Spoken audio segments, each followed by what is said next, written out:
Hey everyone, welcome to this explainer. We're jumping right in today because we're looking at a concept that will literally change how you view your daily life. Every single day, we are navigating through these dynamic, constantly moving crowds. We're interacting and brushing shoulders with all this chaotic, bustling external energy. But what if I told you that this very social environment is secretly dictating your success? Today, we're breaking down the concept of the invisible architect and uncovering exactly why your circle is your destiny. Let's get right into it.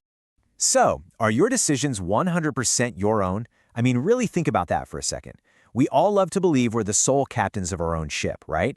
We like to think that every single choice we make, from our big professional moves down to our daily habits, is driven entirely by our own internal compass. But we've got to challenge that ego-driven belief right out of the gate because honestly, the hard truth is quite a bit different from what we want to believe. The reality is you're a sponge. Yep. Every single day, as you move through the world and interact with your specific social group, you are just soaking things up.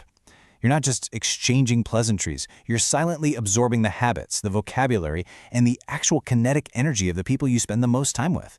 It's this totally silent process. You don't even feel it happening, but it is constantly, fundamentally shaping who you are. And there's a stark, almost mathematical reality to this sponge effect. Look at it this way.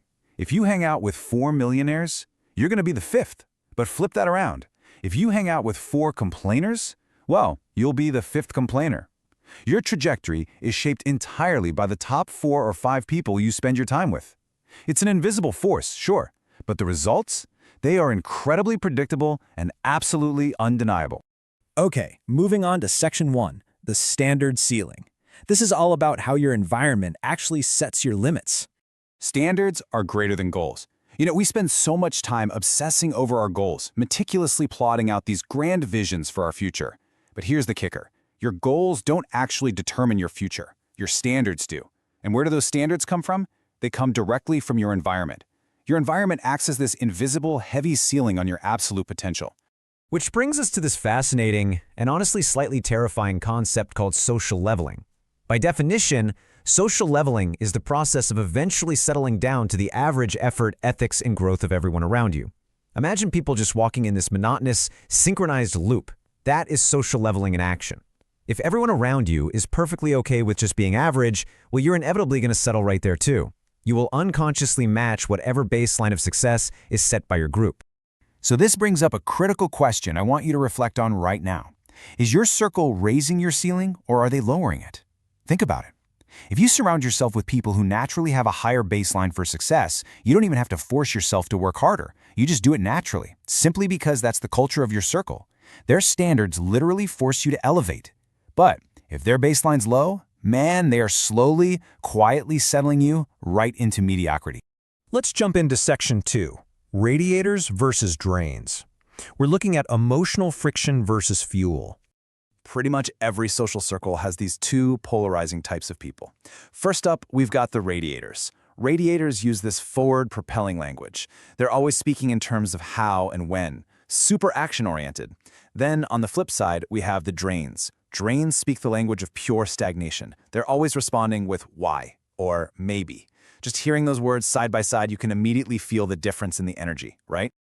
Let's break down these drains for a second. Drains cause what we call emotional friction. They do this through gossip, unnecessary drama, and just constant negativity.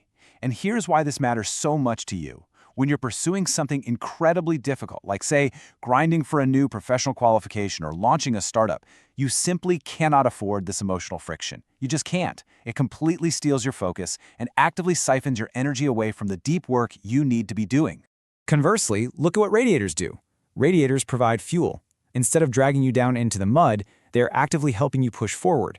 They push you to think way bigger than you currently are. And, crucially, they give you constructive feedback when you stumble. They aren't bringing drama to the table, they're bringing solutions. You absolutely need people who act as fuel if you ever want to break through that current ceiling of yours. All right, Section 3, the 30-second audit. It's time to talk about taking back control of your circle.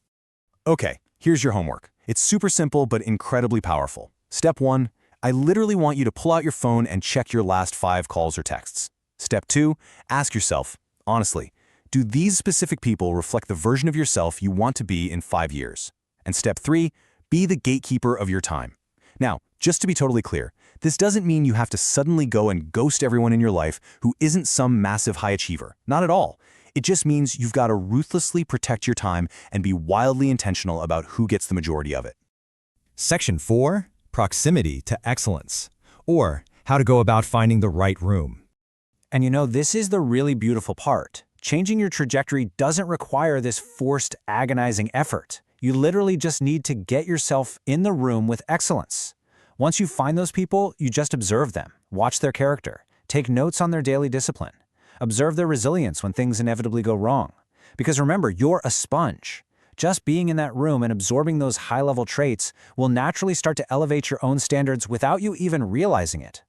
Which leads us perfectly to the core thesis of this entire explainer. Your character is a work in progress, and the people around you are the tools. I really want that to sink in for a second. You are actively building yourself every single day. And the friends, the colleagues, the mentors you choose to let into that inner circle, they are the literal tools you're using for that construction. You've got to choose your tools wisely because they are quite literally shaping your future. So, to wrap things up today, I want to leave you with a final, kind of provocative thought. What's one trait you admire most in your best friend? Seriously, I want you to reflect on the positive connections you have right now. What are the tools currently building your character?